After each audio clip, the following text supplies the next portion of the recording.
Thanks for hitting the rewind button with us tonight. We're going back into the sewers for some more Teenage Mutant Ninja Turtles discussion. I'm Dal, this is Dan, and this is Teenage Mutant Ninja Turtles II. They're back in an awesome new movie. Didn't we see these guys on WrestleMania? Teenage Mutant Ninja Turtles II, The Secret of the Ooze. Rated PG. So a little over a year ago, or I guess technically a year ago, you and I kicked off this podcast by revisiting Teenage Mutant Ninja Turtles from 1990. We've already been doing this podcast for a year? Oh my gosh. I know, where does time go?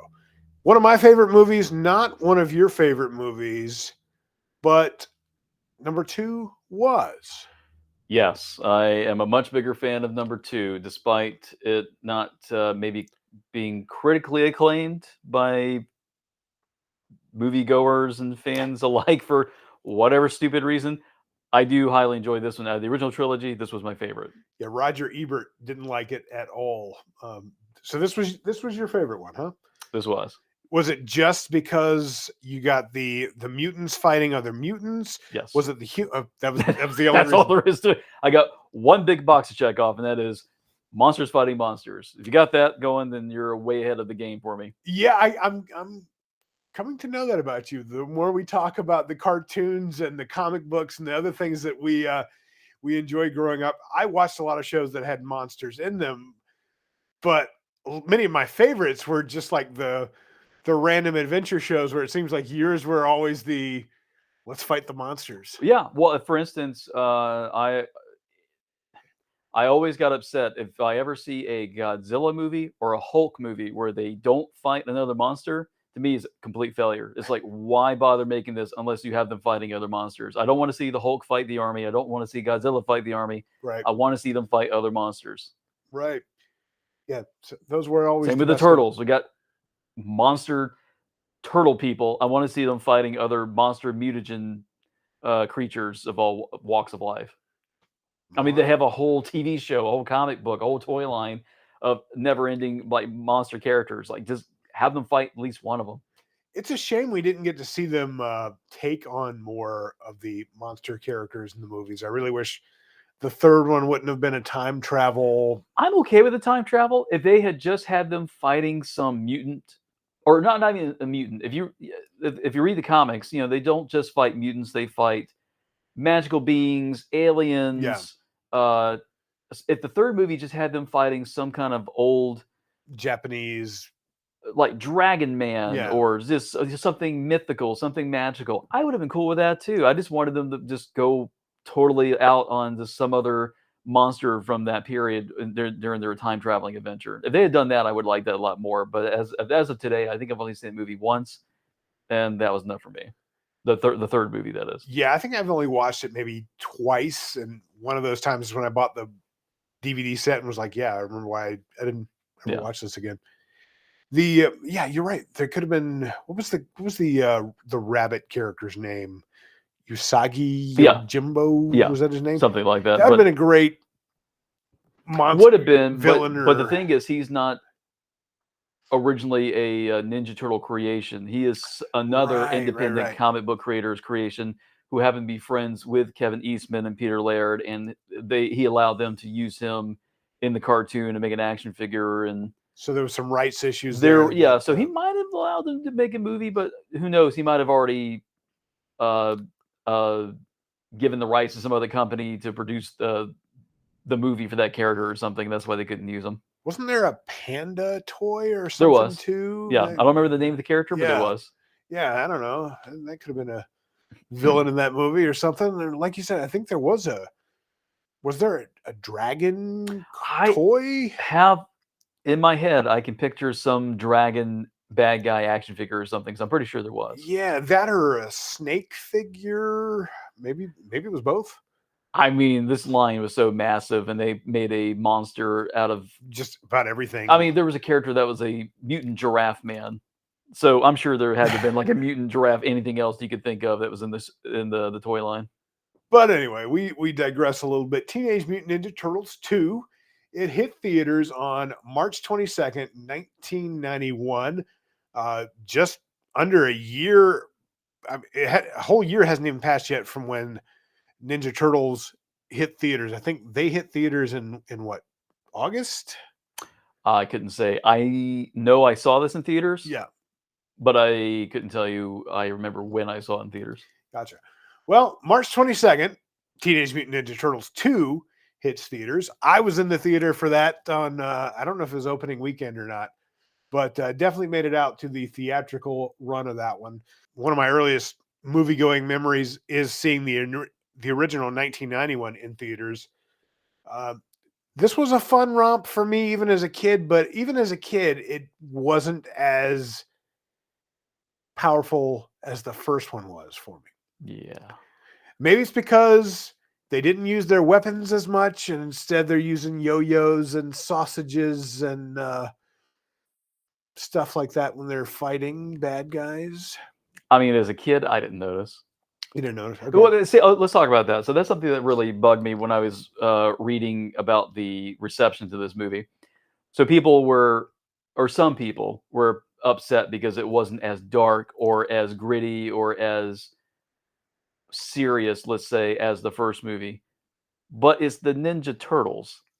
And guess what? While Ninja Turtles was a popular comic book, it was this colorful, wacky toy line, and it was the colorful, child-friendly cartoon series that brought it into the mainstream. That's how people knew Right. it. That's how people expected it. So anyone who's complaining about how this wasn't serious as the first one, it's like, did it need to be? I didn't. It's like, how serious do you need it to be? It's about the title alone, Teenage Mutant Ninja Turtles. You can make it serious, but but it works perfectly the other way too. So I just don't understand why people have to harp on that so much. Because what do they? I mean, unless you were reading the comic, I can understand that, but the majority of people weren't. So I don't see like what they were. Yeah. It was a fun movie.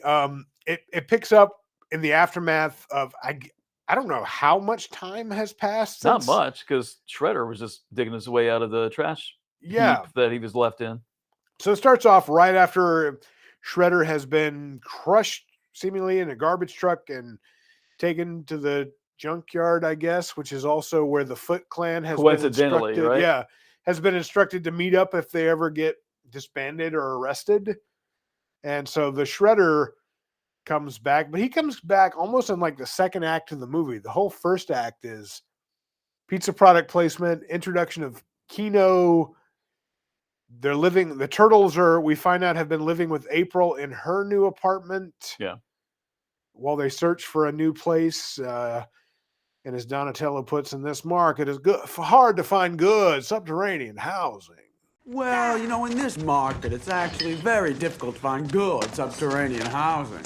The hideout that they find in this one, it was the abandoned City Hall subway station. I thought that was a great set. Yeah, I did too. I mean, that was pretty awesome. That was the kind of hideout that was hoping would actually translate into the cartoon or wherever else that they were telling the adventures of the Turtles, because I just thought that was a really awesome looking set. I agree. It's a shame. We did get to see it again in Teenage Mutant Ninja Turtles 3, but it felt like there was so much more they could have explored with just that set piece and adventures that takes place. And it's definitely a lot less gross than you would think of when you think of the sewer. Right. Because you don't think of the subway quite the same as you would the sewer. They're kind of the same almost, but not quite. Teenage Mutant Ninja Turtles II. The Secret of the Ooze. Don't forget, we're turtles! The title of the movie is also The Secret of the Ooze, so we get to learn more about the Ooze and the company responsible for making the mutagen that transformed the Turtles. And it's kind of sad and depressing too, because Donatello's got this moment where he's coming to terms with the fact that this juice that led to their creation was accidentally created and accidentally dumped, and there was no meaningful reason for his existence. So they had this kind of really deep subplot that just kind of gets wrapped up in Michelangelo's silliness, and then Shredder wanting to create new mutants using the one canister. Yeah, one canister, of remaining mutagen. And we almost got to see Bebop and Rocksteady, but instead they made it Toka and Razor, a snapping turtle and a wolf cub. Yeah, I remember as a kid, I think most kids were expecting Bebop and Rocksteady, but we didn't get them.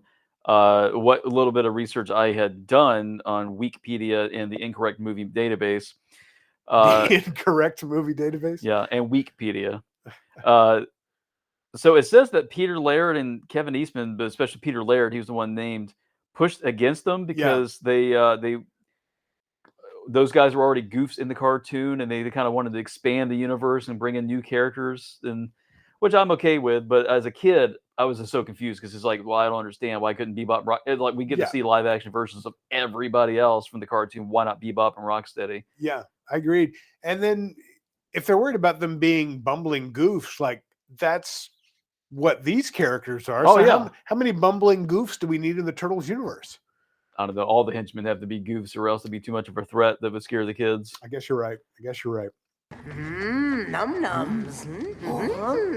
Oh, yes. Num nums. We also get to see a lot of Vanilla Ice, particularly one song, the Ninja Rap. Again, like I said, Wikipedia, Incorrect Movie Database. I found on Wikipedia that there was some, it's got to be bullshit information, but somebody put on there that the person who wrote Ninja Rap was Frank Miller. Interesting. I don't think it's true, though. I went over to the Incorrect Movie Database, and he's not listed as the guy who wrote the song on there. Okay. But somebody on Wikipedia put down that Frank Miller wrote Ninja Rap, and I was like, no. Yeah, I had never heard that. I didn't catch that, and I didn't really. It could be removed and taken off Wikipedia by this point. Yeah. But when I rewatched it in anticipation of this podcast, I didn't remember that much of the final act taking place in the nightclub, which also happens to be right next door, like a wall of the room they have in the trash dump goes right into the nightclub, which is magically right on the docks of, I guess, the Hudson River. No, they started at a construction site, not the dump. So they had moved from. Yeah. They first fought them at the dump, I believe. Yeah. But then afterward, they met them at a location, which was at the construction site, and that's where they tried to trick them into eating the antidote that would reverse their mutation. Inside and the that donuts. that led over into the nightclub, which was next to the docks. Okay, I guess I got distracted in my rewatching, and they were back where they. No. They met them. They met them to fight at a different location, which was that construction site. Okay, well, okay. I'm not as good a movie watcher as I was when I was 6 years old, so there's that. Oh, there's a lot less distractions at 6 years old. Yeah, compared to nowadays when you're an adult with a mortgage and a car payment and a 9-to-5 job and a spouse and animals you got to take care of and lawns that have to be cut. And lots of things vying for your attention, especially when it's a movie you've probably watched 100 times, and again, just doesn't hold up. Like I can sit and watch frame by frame the first one anytime. I don't know what it is about this one. Maybe it's because the turtles, they just look a little. The suits are still great, yeah, but they're just more happy looking and a little lighter and sillier. And the colors of the headbands are brighter. Well, again, that's fine by me. That's how they are in the cartoon. Right, so I have no problem with. It's like if that's what I enjoy in the cartoon, why can't I enjoy it in the live action adaptation? That's true. I get your argument, but it just didn't have that same gravitas for me as the ones in the first one did. Okay. I'm only making this face because every time you talk about that, I think back to our discussion of the first movie where I, in great detail, went through how there was really no story in the first one because there was no character development on anybody's part except for that one random foot soldier. And here, at least, they have a little bit more for each character. I mean, they're all going through a little something. They're all going through a little bit of a loss and rebuilding and feeling like they got some business that needs to be completed with the Shredder back in town and that whole their place in the world with the discovery of the mutagen and their origin. Does Leonardo really have any character arc in this at all? I don't feel like. Well, I kind he of group does. him in with that whole we're trying to find our place in the world with the discovery of the mutagen thing. I get the one in this one that really has the most character journey is Kino, who was a stunt performer for what, Donatello in the Yeah, first one, yeah. and then he got added on as a character. He's a pizza delivery boy who stumbles upon, I guess, this burglary happening in a subterranean shopping center. The Ninja Turtles come, stop the bad guys, and then he gets invited somehow to try out for the Foot Clan. Well, that was him going undercover. Right. So he went to audition to be a foot soldier when he was working with Raph in order to infiltrate the Shredder's plans and figure out like what he was doing. How does one find out that the Foot Clan is recruiting? Like, well, they were kind of everywhere in the first movie, weren't they? They're almost like standing on street corners and trying to get people into joining their gang, weren't they? Right, but at least then they had a cool like arcade skating rink hangout place with. Oh, you want to King come hang out in a Whoppers. dump? Yeah, all right. Like, join our gang. We live in a dump. What's the allure there? You like junk? Got plenty of it. Come join us. It's gonna stink too. Smash what you like. Nobody cares. Why did I let you tuck me into this? Give it a chance.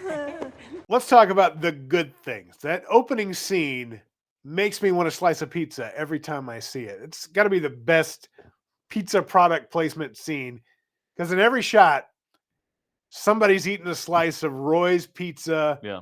And that cheese pull on everything that they eat is just fantastic. It's like perfectly melty and it just stringy. I don't know what they're doing to pizzas in movies that make them look like that, but oh my god, they're probably really inedible, just like food products and commercials, like how they always talk about milk is really glue in cereal commercials. Yeah, there must be some glue or something in that cheese, especially in the one shot with the girl who like the whole thing just some chemical compound of just gack.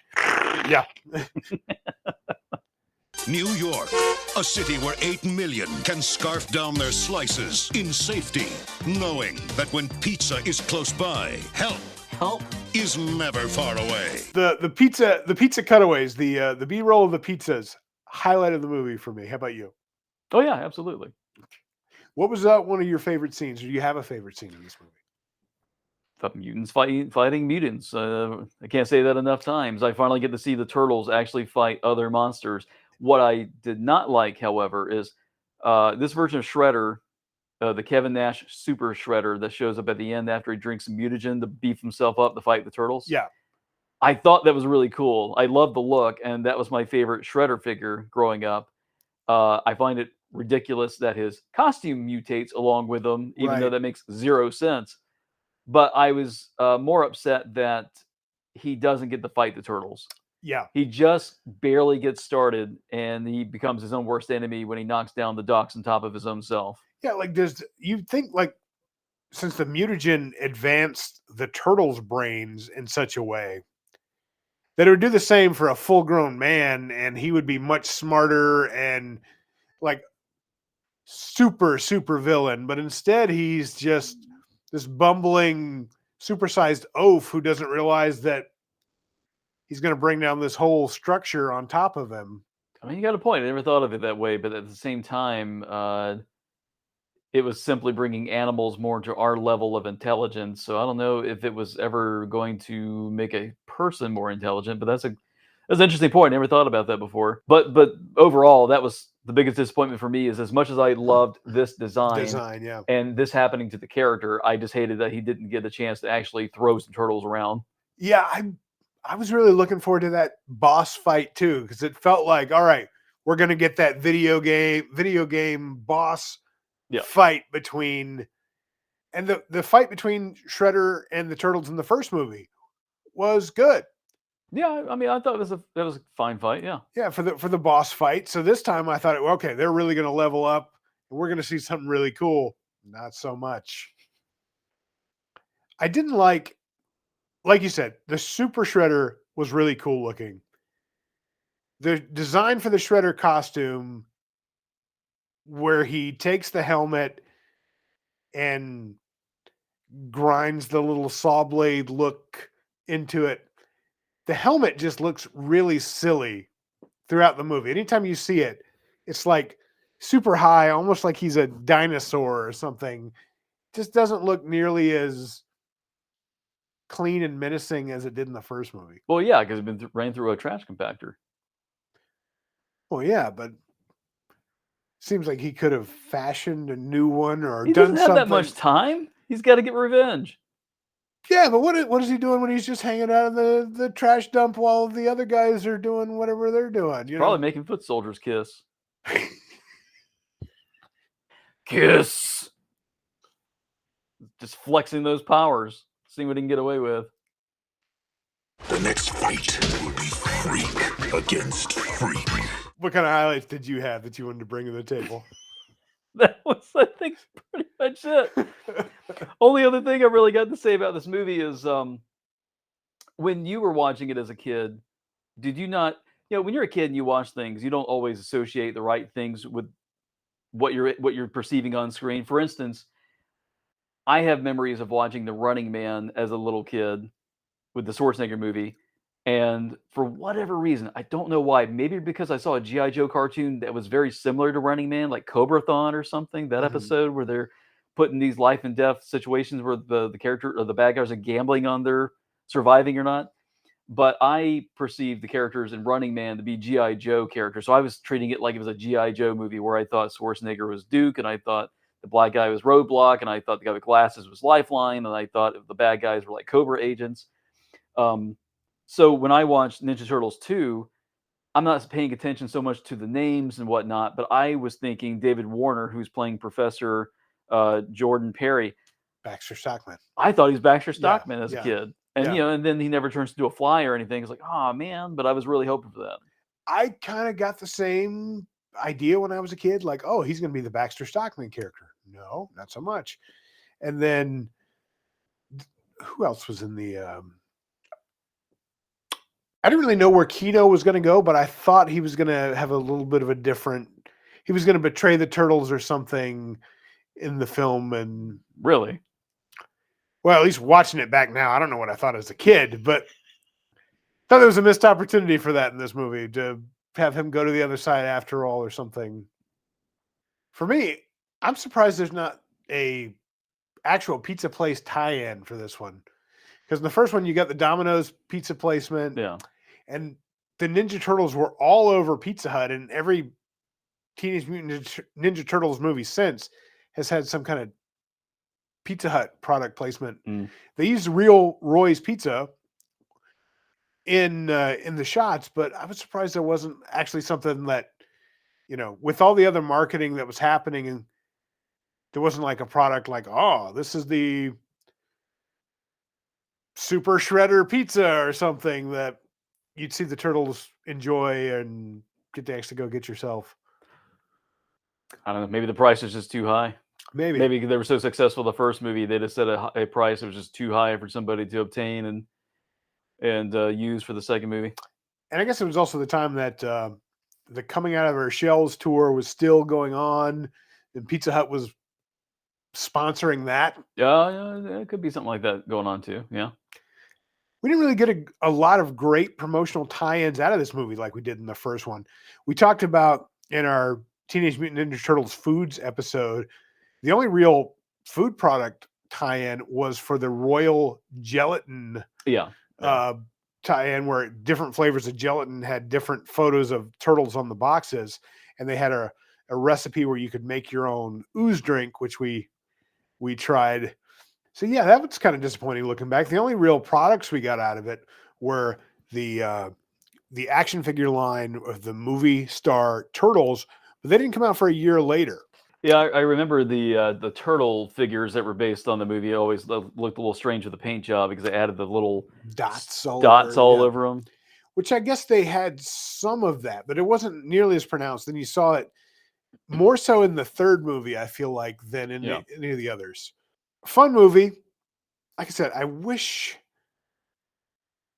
the Turtles just felt like they did in the first movie. Maybe part of it was because new voice actors.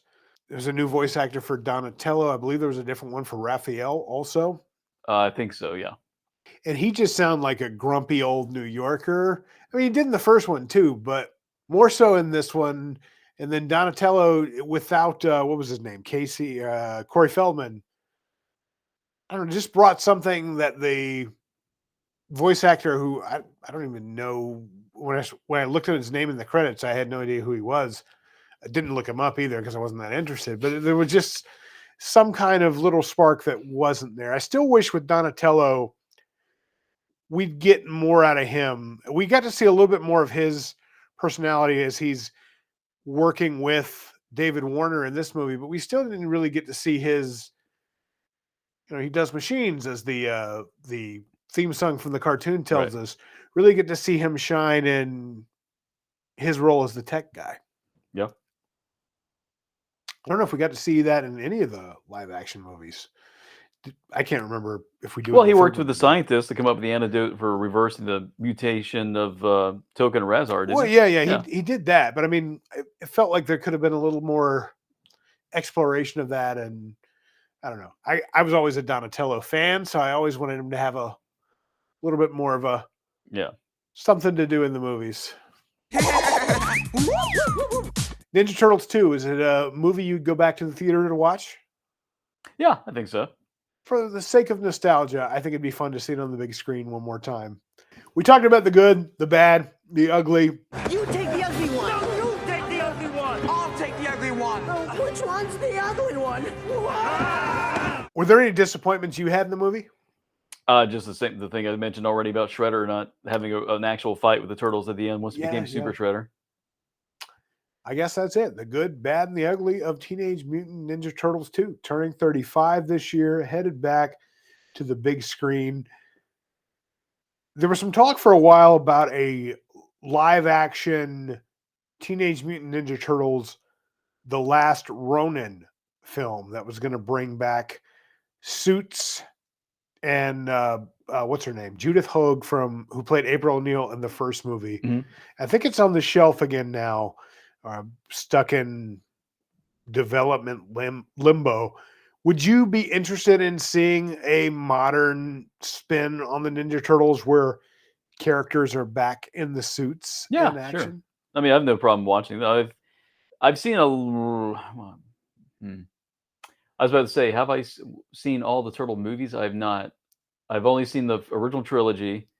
You and I saw both Bay movies together. Yep. We saw the Mutant Mayhem together. Those are the only movies I've seen, and I've only caught a hand. I've seen the entire original cartoon series. Yep. I've only seen a handful of episodes of that series around 2002, 2003. Yeah. And that was pretty much it. Yeah, I watched some of the 2003 series also. Did you watch Next Mutation? I saw all of Next Mutation. Where they're in the suits there. The TV show where they're in the suits and have the crossover with Power Rangers in space. I watched a few of those also. I think at that point when that actually hit TV, I was kind of aging out of my first Ninja Turtle run. Because I think that was like toward the late 90s, right? Maybe 96, 98. Oh, yeah. That was like around that was around 99. Okay, so yeah, late 90s. So I was kind of aging out of my first Ninja Turtle run then. I still watched a few episodes. It was great to see actors in the suits, but it was such low budget. Yeah, it had a different mentality to it.